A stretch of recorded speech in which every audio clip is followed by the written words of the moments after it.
আজি ঢেকিয়াজুলিৰ ৮ নং ৱাৰ্ডস্থিত শংকৰ মন্দিৰ নামঘৰ প্ৰাংগণত নিয়ৰ যোগ সাধনা কেন্দ্ৰৰ উদ্যোগত যোগ প্ৰশিক্ষক পলি হাজৰিকাৰ নেতৃত্বত যোগ গুৰুকুল অসমৰ তত্বাৱধানত আন্তঃৰাষ্ট্ৰীয় যোগ দিৱস উদযাপন কৰা হয়। কাৰ্যসূচীত আবেলি ৪ বজাত শিক্ষাৰ্থীসকলৰ দ্বাৰা যোগাভ্যাসৰ অনুশীলন কৰা হয়।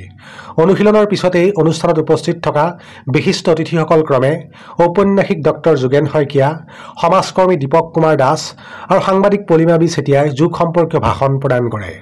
অনুষ্ঠানত শংকৰদেৱ শিশু বিদ্যা নিকেতন আৰু কেন্দ্ৰৰ শিক্ষাৰ্থীসকলে সংগীতৰ তালে তালে যোগ প্ৰদৰ্শন কৰে।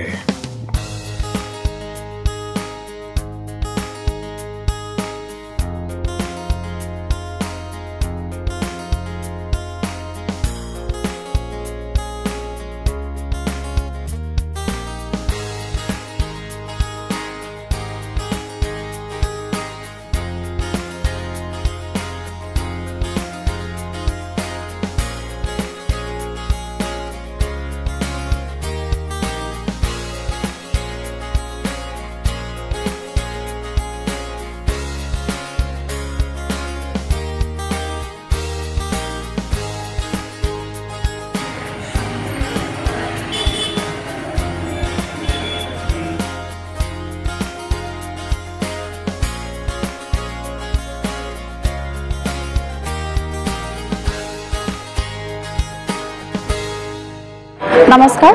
প্ৰথমে মই নিয়ৰ যোগ সাধনা কেন্দ্ৰৰ পৰা সকলোলৈকে যোগ দিৱসৰ আন্তৰিক শুভেচ্ছা জ্ঞাপন কৰিছোঁ। সকলোতে আন্তৰ্জাতিক যোগ দিৱস পালন কৰাৰ দৰে আমাৰ নিয়ৰ যোগ সাধনা কেন্দ্ৰটো আমি অনুষ্টুপীয়াকৈ পালন কৰিছোঁ। প্ৰথমে আমি প্ৰাৰ্থনাৰে আৰম্ভ কৰিছোঁ আৰু যোগ সাধনা অলপ অলপকৈ মই কৰিলোঁ শিক্ষাৰ্থীসকলক। তাৰপিছত আমাৰ শংকৰদেৱ শিশু বিদ্যা নিকেতনৰ এগৰাকী ষ্টুডেণ্ট, এগৰাকী শিক্ষাৰ্থী মানৱ বৰঠাকুৰে ৰিদমিকৰ এটা খুব ধুনীয়া ডেমো দেখুৱালে আমাক। আমাৰ নিয়ৰ যোগ সাধনা কেন্দ্ৰৰ শিক্ষাৰ্থীসকলে সমবেত সংগীত এটা পৰিৱেশন কৰিলে। তাৰপিছত শংকৰদেৱ শিশু বিদ্যা নিকেতনৰ শিক্ষাৰ্থীসকলে এটা ডেমো দেখুৱালে। তাৰপিছত আমাৰ সভাত উপস্থিত আছিলে বিশিষ্ট ব্যক্তি শ্ৰদ্ধা যোগেন শইকীয়াদেৱ, কৰ্মী দীপক দাস খুৰা, আৰু লগতে উপস্থিত আছিলে জ্যেষ্ঠ সাংবাদিক পলিমা বি চেতিয়া বাইদেউ। যদি অকণমান অধ্যয়ন কৰোঁ, আমি যদি চিন্তা কৰোঁ, তেনেহ'লে আমি যোগ বুলি ক'লে আমাৰ মনৰ যিটো স্থিৰতা, আমাৰ মনৰ মাজত থকা মনটোৰ যিটো স্থিৰতা আৰু পৰমাত্মাৰ প্ৰতি থকা যি আমাৰ ধাৰণা, এই গোটেইবিলাক লগ লাগি একগোট হৈ আচলতে যোগ হৈছে।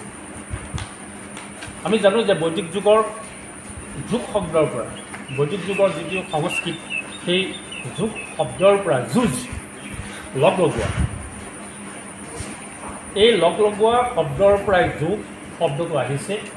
আৰু এইটোৱে হৈছে আত্মা আৰু পৰমাত্মাৰ মিলন। এই ক্ষমতা প্ৰদান কৰিছে, যাৰ কাৰণে তেওঁলোকক কোনো ধৰণৰ বেমাৰ আজাৰে আক্ৰমণ কৰিব পৰা নাছিল। লাহে লাহে এই ব্যৱস্থাটো কমি গৈ আধুনিক ঔষধি ব্যৱস্থাৰে ইয়াক প্ৰায় নোহোৱা কৰি দিছিল।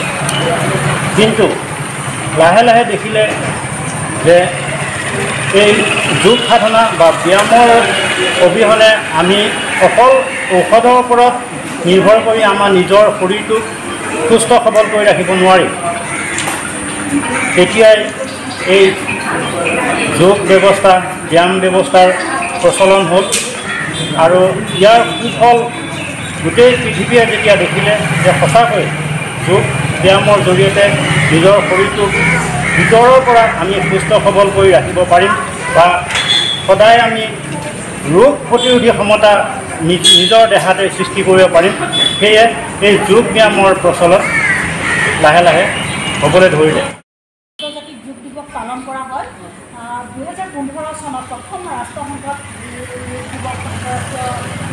দিৱস পালন কৰা হৈছিলে আৰু সেইটো ভাৰতৰ উদ্যোগত, ভাৰতে সেয়া মানে আৰম্ভণি কৰিছে 2015 পৰা 21 জুনৰ পৰা যিহেতু আৰম্ভ হ'ল, তাৰ পিছৰ পৰা আন্তৰ্জাতিক যোগ দিৱস আৰম্ভ